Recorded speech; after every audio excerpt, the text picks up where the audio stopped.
Hello, ഇന്ന് ഞാൻ നിങ്ങളുമായിട്ട് ഷെയർ ചെയ്യാൻ പോകുന്ന ഒരു അച്ചാറിൻ്റെ റെസിപ്പിയാണ്. നല്ല ടേസ്റ്റി ആയിട്ടുള്ളൊരു അച്ചാറാണ്. ഈ ഒരു അച്ചാർ നമ്മുടെ ചോറ് കഴിക്കുന്ന സമയത്ത് ഉണ്ടായാൽ നമുക്ക് ചിക്കനോ ബീഫോ അതുപോലെ മീനോ ഒന്നും ആവശ്യമില്ല, ഈ ഒരു അച്ചാർ മാത്രം മതിയാവും.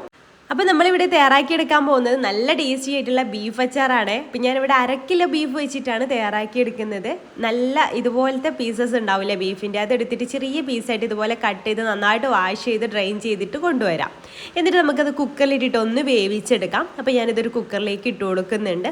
അതിലേക്ക് ഒരുപാട് മസാലയോ ഇഞ്ചി വെളുത്തുള്ളി അതൊന്നും ഇപ്പോൾ ചേർക്കേണ്ട ആവശ്യമില്ല കേട്ടോ.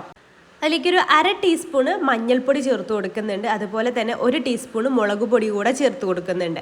പിന്നെ ഒരു 1/4 ടീസ്പൂണ് ഗരം മസാലയാണ് ചേർക്കുന്നത്. പിന്നെ ആവശ്യമായിട്ടുള്ള ഉപ്പ് കൂടെ ചേർത്ത് കൊടുക്കുക. എന്നിട്ട് നന്നായിട്ട് കൈ വെച്ചിട്ടൊന്ന് മിക്സ് ചെയ്ത് കൊടുക്കുക. അതിനുശേഷം നമുക്കിതൊരു 6 വിസിൽ വരുന്നവരെ വേവിച്ചെടുക്കാം. നോർമലായിട്ട് ഇപ്പോൾ 8 വിസിലോ 9 വിസിലൊക്കെയാണ് നിങ്ങൾ ബീഫ് വേവിക്കാൻ വേണ്ടിയിട്ട് എടുക്കുന്നതെന്നുണ്ടെങ്കിൽ ഒരു 6 വിസിൽ വരെ വേവിച്ചെടുത്താൽ മതി കേട്ടോ. നമ്മുടെ ഓരോ കുക്കറിനനുസരിച്ച് ഡിഫറൻസ് വരും. എന്നാലും കൂടുതൽ വെന്ത് പോയാലും കുഴപ്പമൊന്നുമില്ല. ഒരു 90% കുക്കായി വരണം കേട്ടോ. ആ രീതിയിൽ ഇതൊന്ന് വേവിച്ചെടുക്കാം. ഇനി ബീഫൊക്കെ വെന്ത് വന്നതിന് ശേഷം ഞാനൊരു ഇരുമ്പിൻ്റെ ചട്ടിയാട്ടോ എടുത്തിട്ടുള്ളത്. അതിലേക്ക് 1/4 കപ്പ് വെളിച്ചെണ്ണ ആട്ടെ ഞാൻ ഒഴിച്ചു കൊടുത്തിട്ടുള്ളത്. വെളിച്ചെണ്ണ ചൂടായിട്ട് വരുമ്പോൾ അതിലേക്ക് നമ്മൾ വേവിച്ചെടുത്തിട്ടുള്ള ബീഫ് ആ വെള്ളത്തോട് കൂടെ തന്നെ അതിലേക്ക് അങ്ങ് ഒഴിച്ചു കൊടുക്കുക. എന്നിട്ട് ചെറിയ തീയിലിട്ടിട്ട് നമുക്കിതൊന്ന് വരട്ടി നല്ല ഡ്രൈ ആക്കി എടുക്കണം. ആ വെള്ളമൊക്കെ വറ്റി ബീഫൊക്കെ നല്ല ബ്ലാക്ക് കളറിൽ വരുമല്ലോ, നല്ല ഡ്രൈ ആയിട്ട് വരുമല്ലോ, ആ രീതിയിൽ വേണം ചെയ്തെടുക്കാൻ വേണ്ടിയിട്ട്. നമ്മൾ എണ്ണയിലിട്ടിട്ട് പൊരിച്ചെടുക്കുകയല്ല ചെയ്യുന്നത്, ഇതുപോലെ വരട്ടി വരട്ടി വരട്ടി ഡ്രൈ ആക്കി എടുക്കുകയാണ് ചെയ്യുന്നത്. ഒരുപാട് സമയം വെക്കണം കേട്ടോ. അടുപ്പത്താണെന്നുണ്ടെങ്കിൽ അടുപ്പത്ത് വെച്ചാലും മതി. ചെറിയ തീയിലിട്ടിട്ട് വേണം ചെയ്തെടുക്കാൻ വേണ്ടിയിട്ട്. ഈ സമയത്ത് ബീഫ് വേവ് കൂടിയിട്ട് പൊടിഞ്ഞു പോയാലും കുഴപ്പമൊന്നുമില്ല കേട്ടോ. അച്ചാറല്ല, അച്ചാർ കുറച്ചിങ്ങനെ തിക്കായിട്ടിരിക്കുന്നതും അതുപോലെ നല്ല വെന്ത് വന്നാലും അതിൻ്റെ ആ പുളിയും ഒക്കെ നന്നായിട്ട് ബീഫിൽ പിടിക്കുകയും ചെയ്യും. ആ രീതിയിൽ ആയി പോയിന്നുണ്ടെങ്കിലും കുഴപ്പമൊന്നുമില്ല. അപ്പോൾ അത് ഡ്രൈ ആയിട്ട് വരുന്നുണ്ട്. വെള്ളമൊക്കെ വറ്റി ഏകദേശം ഡ്രൈ ആയിട്ട് വന്നിട്ടുണ്ട്. കുറച്ച് സമയം കൂടെ വെച്ചാൽ നമ്മുടെ ബീഫ് ഇവിടെ ഡ്രൈ ആയിട്ട് വരും കേട്ടോ. നന്നായിട്ട് തന്നെ ഡ്രൈ ആക്കണം. അച്ചാറിടാനുള്ളതാണ്. കുറച്ച് ദിവസങ്ങളോളം നമുക്ക് അത് കേടുകൂടാതെ സൂക്ഷിക്കാനുള്ളതല്ലേ. അപ്പോൾ ഒന്ന് മൊരിഞ്ഞിട്ട് വരണം. ആ രീതിയിൽ വേണം ഡ്രൈ ആക്കി എടുക്കാൻ വേണ്ടിയിട്ട്. ഇരുമ്പ് ചട്ടിയിലാവുമ്പോൾ അടി പിടിക്കൂല, എന്നാൽ പെട്ടെന്ന് നെരിഞ്ഞ് വരികയും ചെയ്യും കേട്ടോ. അപ്പോൾ ഇതുപോലെ ചെയ്തെടുക്കുക. ഇരുമ്പ് ചട്ടി ആകുമ്പോൾ നല്ല ചൂടുണ്ടാവുമല്ലോ, അതുകൊണ്ട് തന്നെ പെട്ടെന്ന് മൊരിഞ്ഞ് കിട്ടും. അപ്പോൾ ഇതാ ഏകദേശം ആയിട്ടുണ്ട്, നന്നായിട്ട് തന്നെ മൊരിഞ്ഞ് വന്നിട്ടുണ്ട്. ഇതുപോലെ തന്നെ നമുക്ക് കഴിക്കാനും നല്ല ടേസ്റ്റാണ്. അച്ചാർ ഇടാനുള്ളതായതുകൊണ്ട് തന്നെ നമുക്ക് ഇതെല്ലാം അങ്ങ് കോരി വേറൊരു പാത്രത്തിലേക്ക് മാറ്റാം. എന്നിട്ട് ഈ ഒരു ചട്ടിയിൽ തന്നെയാണ് നമ്മൾ അച്ചാർ ചെയ്തെടുക്കുന്നത്, ഉണ്ടാക്കിയെടുക്കുന്നത് കേട്ടോ. അപ്പോൾ ഇത് അടിപൊളിയായിട്ട് തന്നെ നെരിഞ്ഞ് വന്നിട്ടുണ്ട്. ഞാനിതൊരു പാത്രത്തിലേക്ക് മാറ്റട്ടെ. ഇനി ആ ഒരു ചട്ടിയിലേക്ക് തന്നെ നമുക്ക് എള്ളെണ്ണ ചേർത്ത് കൊടുക്കാം കേട്ടോ. എള്ളെണ്ണ ആവുമ്പോൾ കുറച്ച് കാലം കൂടെ അച്ചാർ കൂടുതൽ ഈട് നിൽക്കും. അപ്പോൾ അതുകൊണ്ടാണ് എള്ളെണ്ണ ചേർത്ത് കൊടുക്കുന്നത്. വെളിച്ചെണ്ണയിൽ നിങ്ങൾക്ക് യൂസ് ചെയ്യാം, പിന്നെ ഫ്രിഡ്ജിൽ വെച്ചാലും മതി കേട്ടോ. അതിലേക്ക് 1 ടീസ്പൂണ് കടുകിട്ട് പൊട്ടിച്ചെടുക്കുക.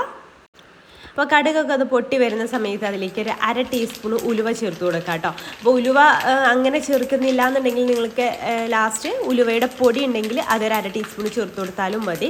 അപ്പോൾ അങ്ങനെ ഉലുവയും ഇതിലേക്ക് ഇട്ടിട്ട് പൊടിച്ചെടുത്ത ശേഷം ഇഞ്ചിയും വെളുത്തുള്ളിയും ഇഞ്ചി ഇതുപോലെ നീളത്തിൽ ചെറുതായിട്ട് അരിഞ്ഞതും വെളുത്തുള്ളി നടുക കീറിയിട്ടു കേട്ടോ ഇട്ട് കൊടുക്കുന്നത്. രണ്ടും 1/4 കപ്പ് വീതമാണ് കേട്ടോ എടുത്തിട്ടുള്ളത്.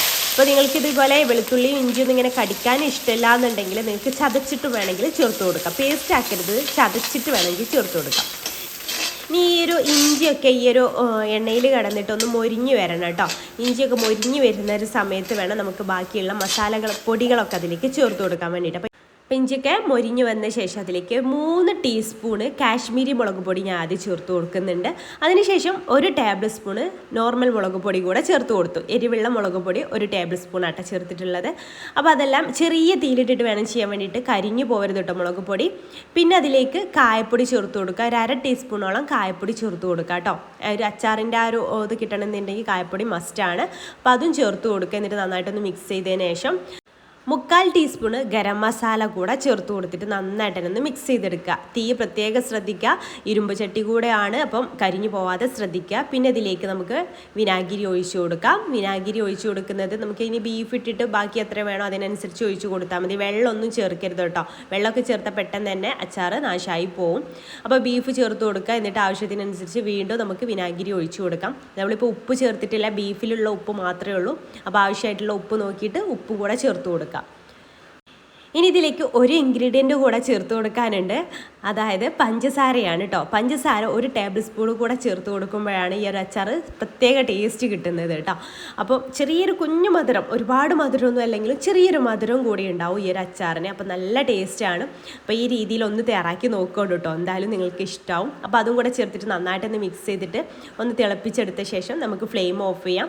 ചൂടാറിയതിന് ശേഷം ബോട്ടിലാക്കിയിട്ട് അടച്ച് സൂക്ഷിക്കാം കേട്ടോ. എള്ളെണ്ണ ഒഴിക്കുമ്പോൾ കുറച്ചധികം തന്നെ ഒഴിച്ചു കൊടുക്കുക. കൂടുതൽ എണ്ണ ഉണ്ടെങ്കിലാണ് കൂടുതൽ കാലം ഈട് നിൽക്കുക. അപ്പോൾ ആ എണ്ണയ്ക്ക് മുകളിൽ തെളിഞ്ഞ് വന്നിട്ടുണ്ട്. അപ്പം നമ്മൾ കുപ്പിയുടെ മുകളിലൊക്കെ എണ്ണ ഇങ്ങനെ പൊങ്ങിക്കിടക്കുമ്പോഴാണ് കൂടുതൽ നിൽക്കുക കേട്ടോ അച്ചാർ.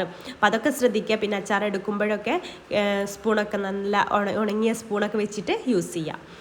അപ്പോൾ അതാ നമ്മുടെ ടേസ്റ്റി ആയിട്ടുള്ള ബീഫ് അച്ചാർ ഇവിടെ റെഡി ആയിട്ടുണ്ട്. അപ്പോൾ ഇതുപോലെ നിങ്ങൾ തയ്യാറാക്കി നോക്കിയിട്ടില്ലെങ്കിൽ എന്തായാലും ഒന്ന് തയ്യാറാക്കി നോക്കുക. ഇഷ്ടമായിട്ടുണ്ടെങ്കിൽ ഷെയർ ചെയ്യാനും മറക്കരുത്, അതുപോലെ ലൈക്ക് ചെയ്യാനും, നമ്മുടെ പേജ് ഫോളോ ചെയ്യാത്തവരാണെന്നുണ്ടെങ്കിൽ ഫോളോ ചെയ്യാനും മറക്കരുത് കേട്ടോ. അപ്പോൾ ഇൻഷാ അല്ലാഹ് പുതിയൊരു നല്ല റെസിപ്പി ആയിട്ട് നമുക്ക് അടുത്തൊരു ദിവസം കാണാം. അതുവരേക്കും ബൈ, താങ്ക് യു.